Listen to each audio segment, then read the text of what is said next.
Hi there, it's Jennifer, and I'm here with my kitty who has decided to come and be terribly amorous as soon as the camera turned on. Isn't that funny?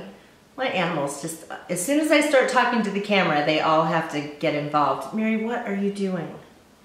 Okay, whatever. Okay, so anyway, today I am going to be talking about the things that I do to prepare for traveling.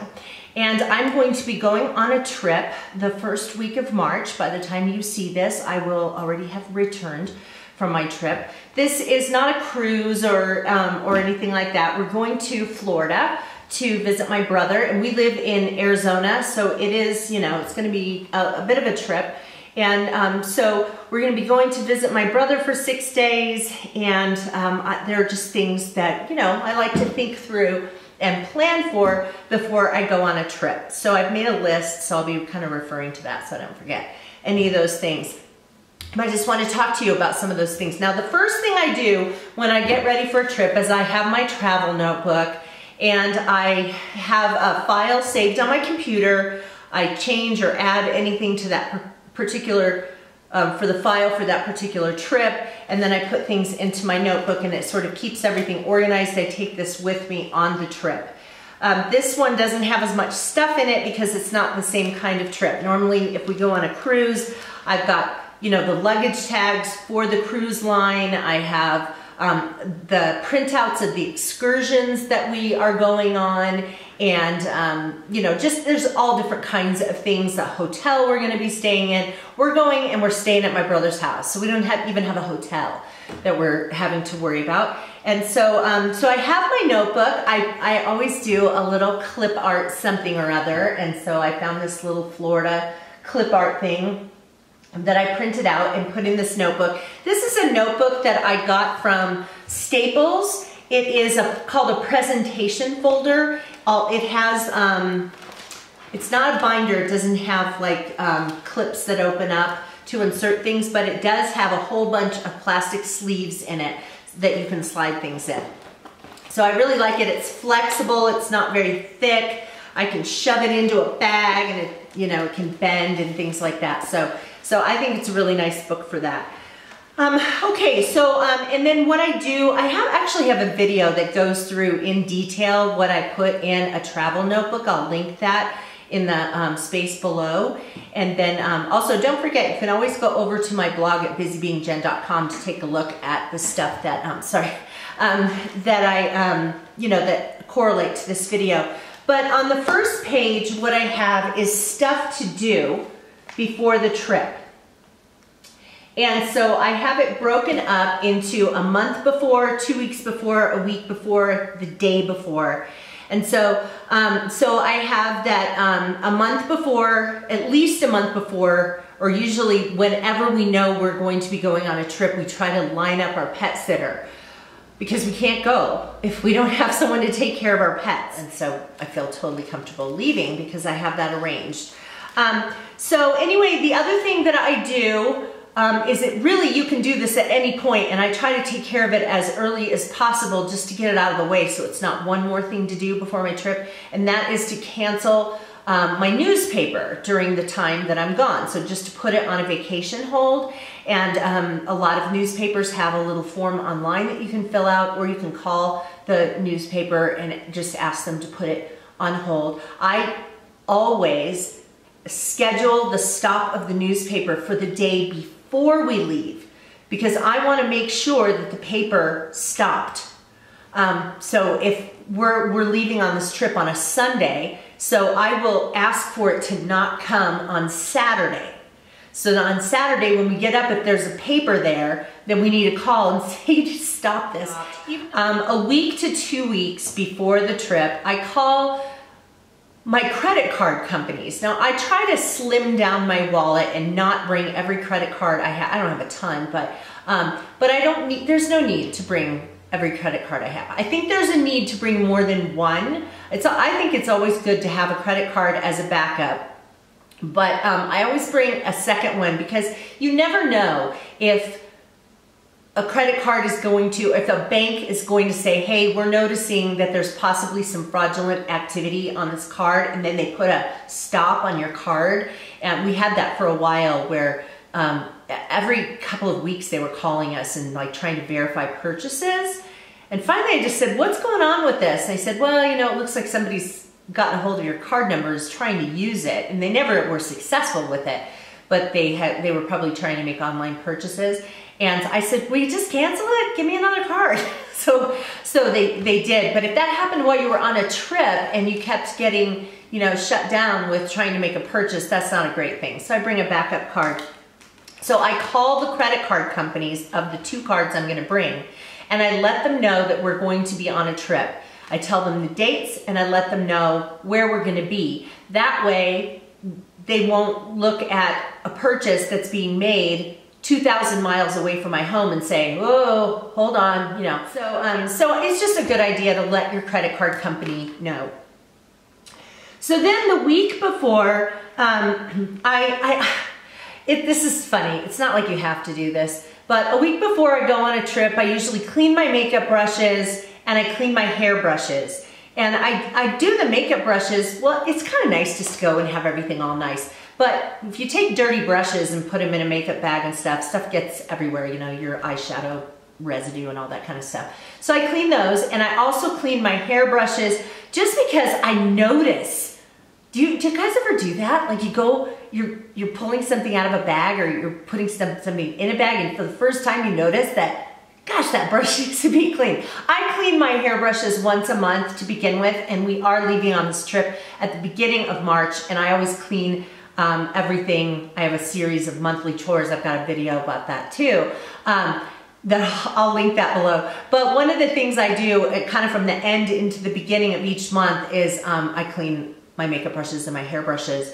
And so that will be done anyway. But I just like to go and not have like a hairy brush or anything like that in my luggage. Okay. So I do that. Then the next thing I do is I make up pet instructions for my pet sitter. I keep a file saved on my computer that is from like the previous trip. And so I'll say Monday, and then it'll say, you know, Monday morning, feed the dogs, give them these pills, clean the cat box, fill the cat's dish, you know, whatever. And then Tuesday, and I make each day, I'm so neurotic.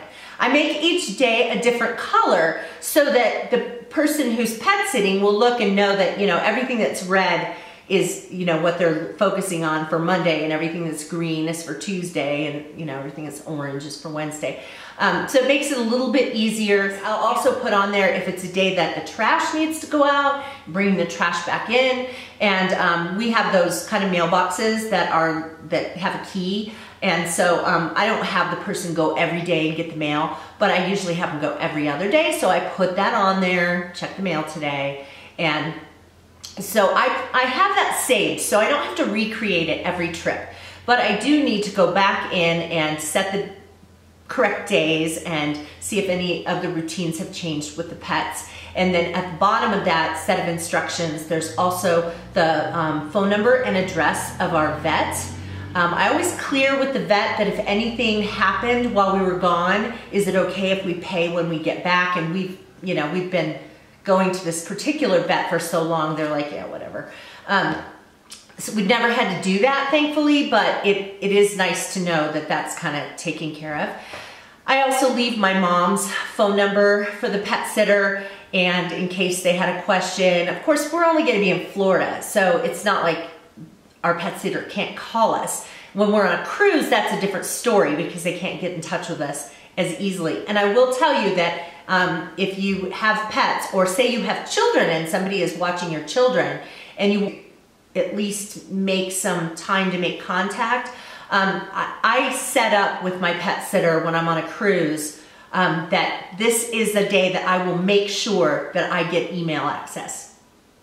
And this is another day that I'll make sure. So if they have a question or something they need to tell me, or I even like them just to check in and say everything's fine. My nephew would take pictures and send, you know, of the dogs and the kitties snoozing by the fireplace or something. It was really cute because then I knew that they were all happy.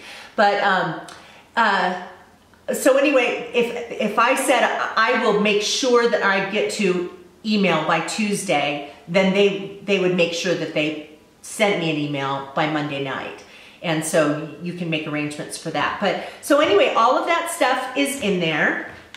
And then, okay, so then, let's see. Also the week before, I get, there are a few other things I do.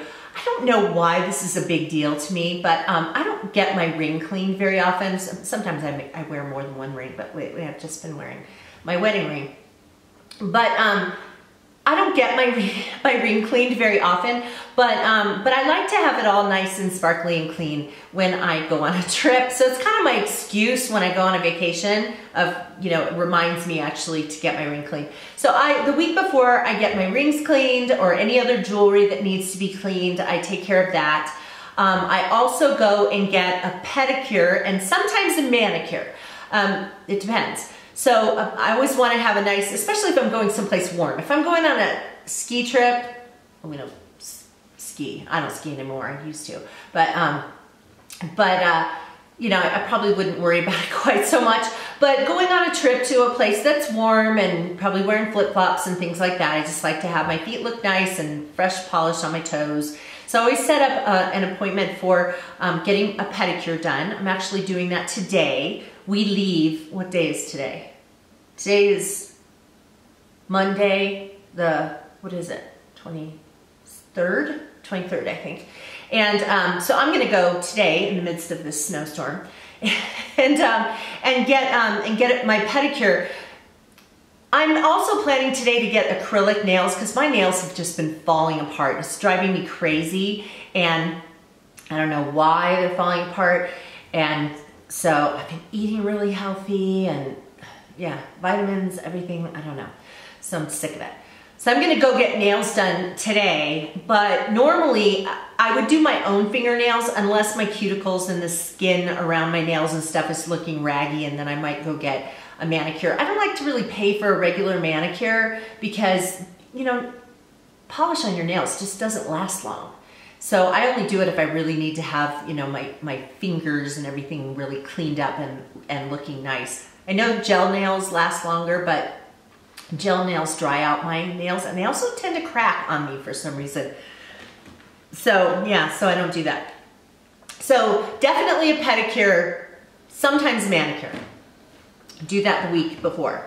Let me look at my list here of other, another thing I start a week to 2 weeks before is figuring out how I'm going to take the pasty whiteness off of my skin. I am not an advocate of laying out in the sun. I am not an advocate of using tanning beds. I will say, and I'm not going to do it for this trip, but I will say that when my husband and I go on a cruise, we do go to a tanning bed. We buy some sessions at a tanning bed, and I cover my face. But I'll tell you why we do this. We don't do it to get tan. We do it because both of us have extremely light skin. We burn really easily. And we've seen so many people the second day of a cruise and they're walking around hobbling and they're fried. On our honeymoon, my husband put sunscreen on and forgot to put it on the top of his feet. Oh my gosh, he could barely wear shoes. His feet were so painful. And so we usually go to a tanning bed for a few sessions just to get the pasty whiteness off of our skin so we don't fry, because, you know, on a cruise, you know, we'll go snorkeling, we'll spend, you know, a day swimming, just swimming or being by the beach or on the beach. We'll be sightseeing outside and all that. And, you know, you just don't want to be miserable from a from a sunburn. Even though we put sunscreen on, you know, if it's hot and you sweat or you swim, it comes off. So, okay, so don't hate on me for that. We don't ever do it other than when we're going to do some kind of a trip where we're going to spend a lot of time in the sun. Now we're going to Florida, but we're not going to be spending time in the sun like you do when you're on a beach vacation or a cruise. my brother's backyard has a dock. So we will be out in the sun, by the water, and things like that. I mean, it's beautiful. But I'll wear sunscreen. I still just don't want to have this pasty, I mean, look at this pasty skin. So what I'm doing this trip is not going to a tanning bed, but using self-tanner. There are a couple kinds of self-tanner that I use that I really like. What I'm currently using is one of those lotion things you put on. It's by L'Oreal called, I think it's called Sublime Bronze or something. It's really nice because it's not a gradual tanner. You definitely need to make sure that you put it on evenly, but it's also tinted, so it gives you a little bit of color when you put it on, which helps you to know where you need to blend it. And it has a little shimmer to it, which is really nice. So I start putting that on every other day for the week leading up to the trip. Sometimes I start before that, just so that I'm not quite so white when I'm wearing capris or, you know, a skirt or something like that, because I've been covered up completely for the winter. All right, let's see what else is on my list for things I do the week before. Okay, here's another thing I do. Well, as part of my travel notebook, I have things that I always pack, like toiletries and stuff like that I would always pack, and so I'll do that when I get to packing, which will be a few days before the trip. And then I have this list here of clothes, and so there are blank lines where I can put some things in, and then usually I have some ideas like in advance that I really want to make sure I bring this new shirt or this pair of shoes or something. And so I went ahead and put those in. I typed those in and then printed it out with lines for the rest. So then as I, probably tomorrow, I'll be thinking a little bit more in detail about the clothes I want to bring. So I start thinking about that. And then, oh, here's the other thing. And this thing I think is really important, is I put out my makeup bag about 3 or 4 days before the trip. And I start working out of my makeup bag, my travel bag. So I have one of those makeup bags that has a hook and you hang it and then you can kind of see everything in there. And so I probably tomorrow or the next day, when I put my makeup on, like I'll put on my foundation and I'll put the foundation in the bag. And then I'll put on my eyeliner and put the eyeliner in the bag. So then, and then any other makeup I want to add to that, I'll put in there. Then I only work out of that bag for the rest of the week. Because I'll tell you what I've done in the past. I have packed out my makeup bag, and then the morning of my trip, I'm in my makeup bag and getting ready using the stuff that's in there, and without even thinking about it, I put something back in the medicine cabinet where it normally goes, or back in my makeup case where it normally goes, and I go on the trip and think, crap, I had that packed, but I put it back. And so by putting it in the makeup bag and only working out of that travel bag for the last few days before the trip, I'm in the habit of putting the things back in there so I don't inadvertently put it back on a shelf. The other thing it does is it helps me realize what I've forgotten to pack. So if I'm working out of there and I go, oh shoot, I forgot to put my eye cream in there, then I realize I have to go and get that out and put it in the bag. So this has worked really well for me. I've been doing this for a couple of years now, and it has really helped me to go on a trip and have everything I need. I went on my the very first cruise we went on. Thank goodness we stayed in a hotel the night before. We didn't just fly there and go straight and get on the boat. But we stayed in a hotel, and we got there and I realized I'd forgotten my brushes, my hair brushes. So we were able to go to a store and buy some hairbrushes, but if I had been doing that and only working out of my bag, then, and of course my hairbrushes aren't going to go in my makeup bag, but it will go in another travel bag. If I was only working out of that, that never would have happened. So that is another thing that I'm going to start doing tomorrow or the next day, so I have several days leading up to my trip to only work out of my travel bags. All right, so let's see what else. So then there's the day before the trip. And the day before the trip, I 24 hours in advance, I check in with airlines. So you know how on your email, you'll get a notification that check-in is available. It'll happen 24 hours before the time your flight leaves. And then you can go and check in online. I never really thought that was a big deal. I mean, I would do it just to get it out of the way, but I never really thought it was a big deal until we went on our first cruise. Okay, on our first cruise, we stayed overnight at a hotel in Phoenix. We drove 2 hours down to Phoenix, and we stayed overnight there, and then we got on a plane the next morning, and our cruise was leaving that next day, the next morning, or afternoon. So we're at the airport, and it turns out that there was a hole in the plane. And so they said, oh, sorry, ladies and gentlemen, we've got a problem with the plane and blah, blah, blah. We're gonna see if we can get another plane. And they did have another plane, so they told us to move over to the next gate and everything would be fine and there wouldn't be much of a delay. And so we go over there and then they tell us that the good news was there was a plane and the bad news was that there were 30 fewer seats on the plane. And that the way they were gonna choose who got on the plane was not by who needed to be on that plane for getting someplace at a certain time. They were choosing it by order of check-in, and not check-in like when you got to the airport that morning, but when you actually checked in. We had been running around the day before, and so we didn't check in. I didn't check in first thing. I didn't check in until dinner time was when I remembered, oh shoot, I need to check in. Thankfully, we were among the people who got on the plane and we didn't miss the cruise. But forever and ever, from now on, I will always check in 24 hours in advance, because if they are picking the order of the people who get on the plane, I want to be one of those people. Unless I have a flexible schedule and I want to give up my seat. But when I don't have a flexible schedule, I don't want to have to worry about that. Let's see. I get some cash out, so in case we need it for tips or anything like that. I also print out, when I check in, I print out my boarding passes. And I have a place in my notebook where I just slide. Oh, this is for the itinerary, by the way. And for some reason, I keep getting a notice every week that something's changing with our flight. And so far it's only been flight numbers, but so I haven't printed this out. But I would put the flight itinerary in here, and then I print out the boarding passes and I slide them right in here so they're there. This is all in order of when I will need them.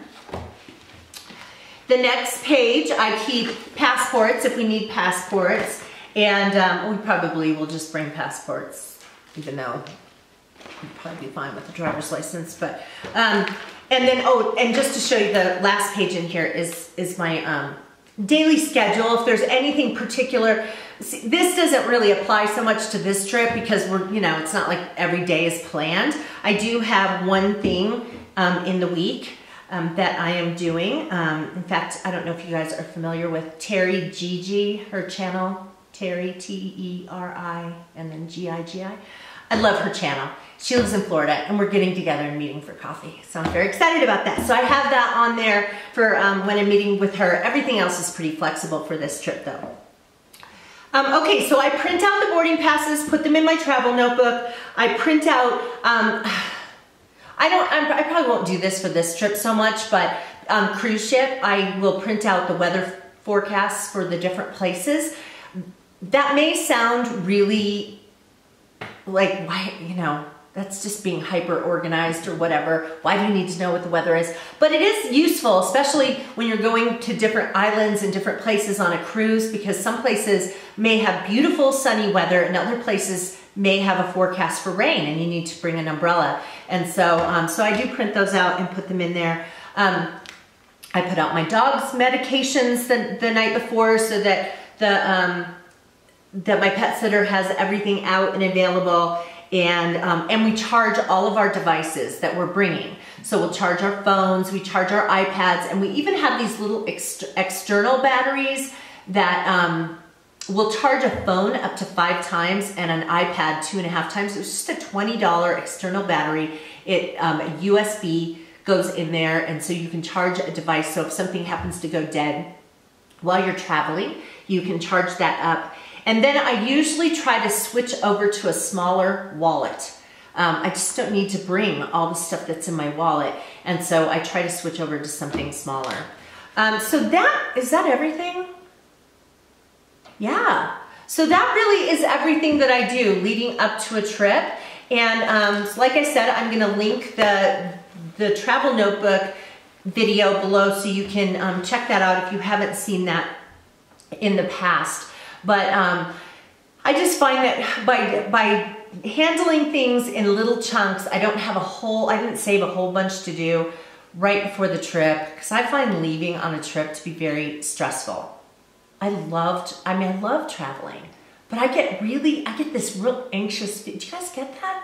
This real anxious feeling leading up to a trip when I'm walking out the door of the house. I'm like, oh no, what did I forget? And yeah, I don't know, I'm a little neurotic, I guess, but it is kind of stressful for me, and having everything planned out like this ahead of time is helpful. And then if I forgot something, there was some key component that I forgot and I want to make sure I do it differently next time, I just add it to the file on my computer, so when it gets printed out the next time, it has that thing to remind me of what I want to do for the next trip. So I hope that this was helpful for you, and if you have any ideas for things that you do before you go on a trip, things that make the planning process easier, or little things that you do that I'm forgetting to do that I should remember to do before I go on a trip, I'd love it if you would just comment below. I know that other viewers would probably be interested in seeing those tips as well. If you're not currently subscribed to my channel, I'd love it if you would. So if you just hit that little button that says subscribe, YouTube will let you know when I've uploaded new videos to this channel. And if you haven't checked out my other channel, it is called My Flagstaff Home, and I will link that below as well. Hope you guys are doing well today, and hope I'll see you again. Take care, bye-bye.